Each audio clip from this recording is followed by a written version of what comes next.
Good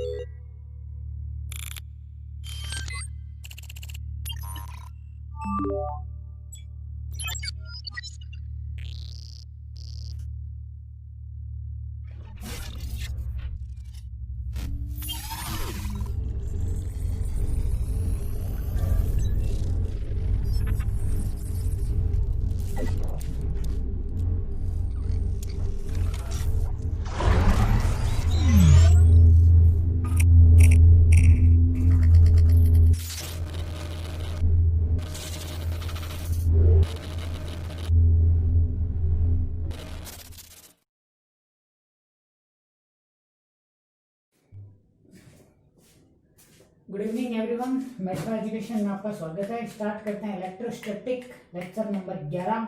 आज हमारा इस चैप्टर का थ्योरेटिकल पार्ट का लास्ट लेक्चर है और आज का हमारा टॉपिक है एक समान विद्युत क्षेत्र में रखे द्विध्रुव पर बल आघूर्ण, force and torque on dipole in a uniform electric field. ठीक है, स्टार्ट करते हैं। ये हमारे पास में एक इलेक्ट्रिक फील्ड है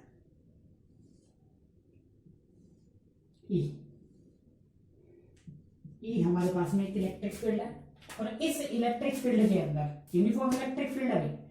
इस इलेक्ट्रिक फील्ड के अंदर मैं एक डाइपोल रख देता हूं। ये मैंने एक डाइपोल रख दिया। यहां है हमारा प्लस क्यू चार्ज और यहां है हमारा माइनस का क्यू चार्ज। सही बात समझ में? ये डाइपोल रख दिया। इस डाइपोल की लेंथ कितनी होती है? 2a के बराबर होती है। ये कितनी है भाई? 2a के बराबर है। आई बात समझ में? ठीक है।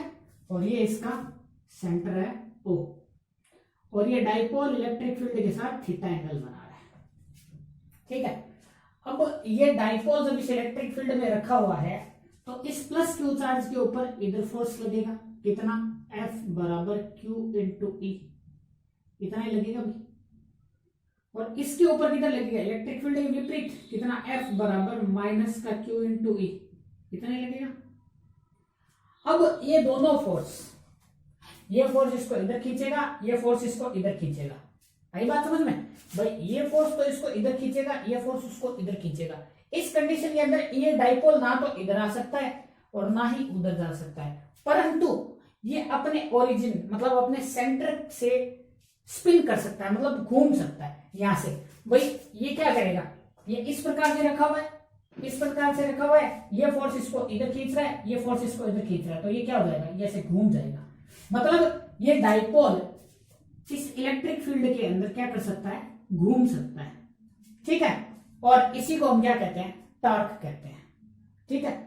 वैसे मैं भी आपको टॉर्क की परिभाषा बताऊंगा, डेफिनेशन बताऊंगा। टॉर्क मतलब बल आघूर्ण क्या होता है। ठीक है। और फिर बल आघूर्ण कितना लगता है वो देखेंगे। तो पहली बात हमने ये समझ ली कि ये इलेक्ट्रिक फील्ड ई था, इसके अंदर ये डाइपोल रखा हुआ है, ये इसका प्लस चार्ज, ये इसका माइनस चार्ज। प्लस चार्ज के ऊपर फोर्स लग रहा है F बराबर क्यू ई विद्युत क्षेत्र की दिशा में, और इसके ऊपर लग रहा है विद्युत क्षेत्र के विपरीत। और इस डाइपोल की लेंथ कितनी है? 2a के बराबर। और ये डाइपोल इलेक्ट्रिक फील्ड के साथ थीटा कोण बना के बैठा है। ठीक है। अब बात करते हैं बल आघूर्ण क्या होता है। बल आघूर्ण, बल आघूर्ण की डेफिनेशन आप 11वीं क्लास में पढ़ के आए हो। बल आघूर्ण का मतलब क्या है कि दोनों में से कोई एक बल, दोनों में से कोई एक बल तथा दोनों बलों के मध्य की लंबवत दूरी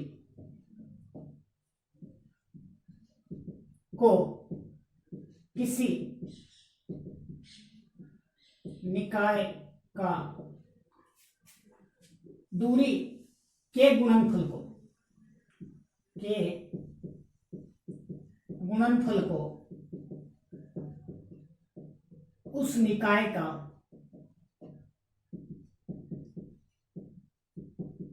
बलाघूर्ण कहते हैं।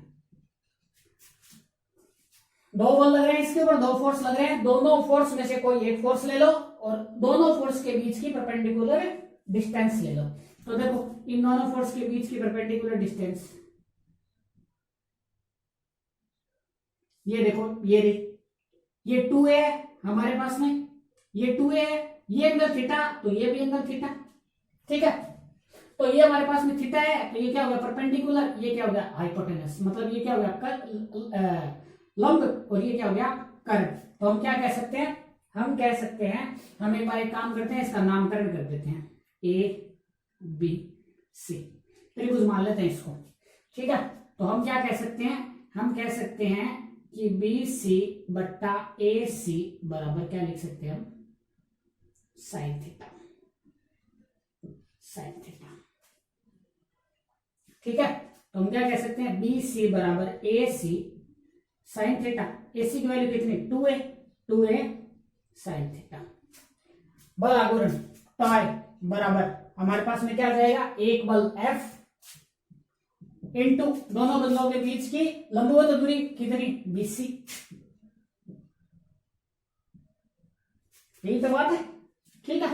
तो टाई इजिकल टू क्या आ गया F कितना Q इंटू E और 2a साइन थीटा, कितना 2a sine theta, 2a into Q क्या हो जाएगा P E dot P E into P sine theta.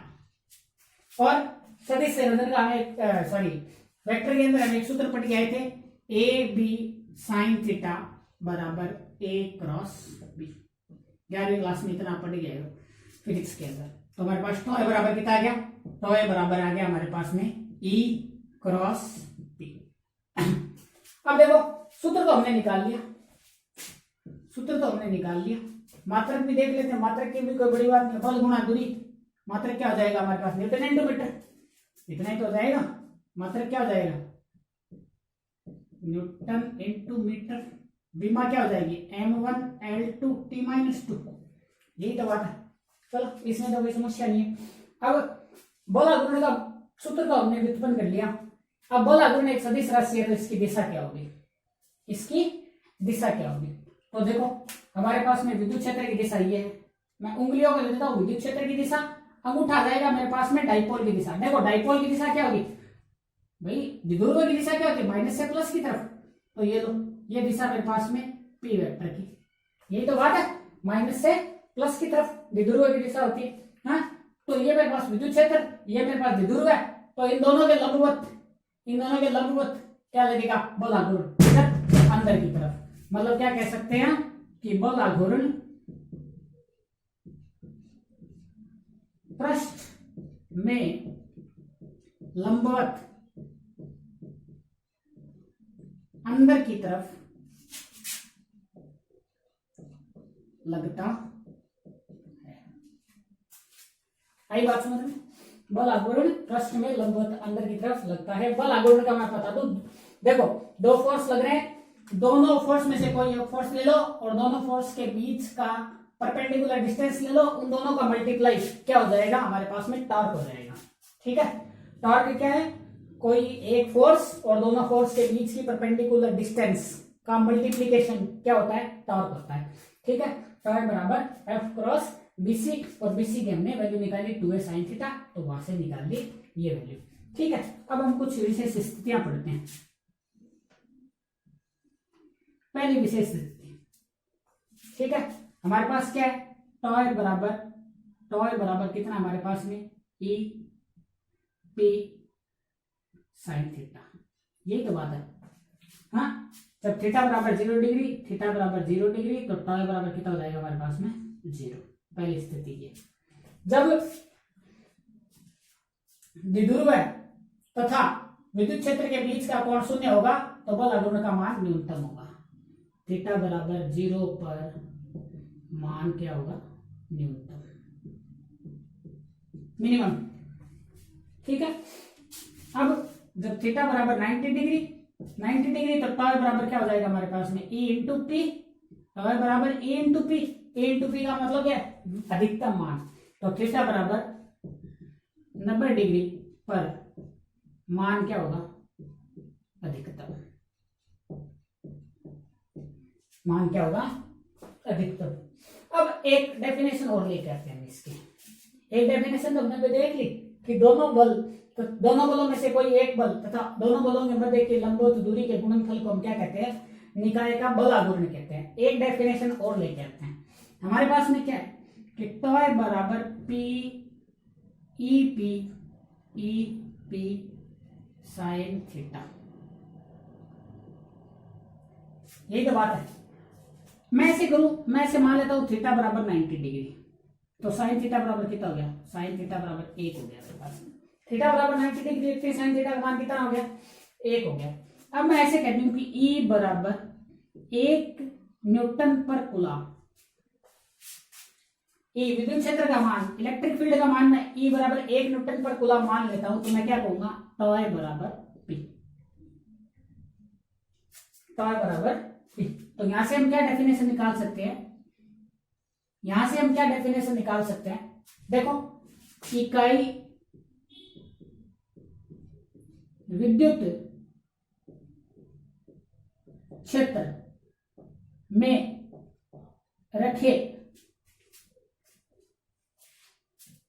द्विध्रुव, इकाई विद्युत क्षेत्र में लंबवत रखे, विद्युत क्षेत्र के लंबवत रखे द्विध्रुव का बल आघूर्ण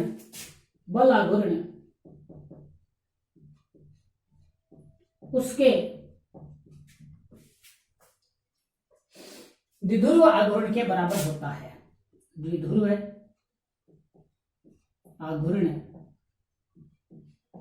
के बराबर होता है नहीं, अभी बात समझ में। तो ये था हमारा आज का टॉपिक,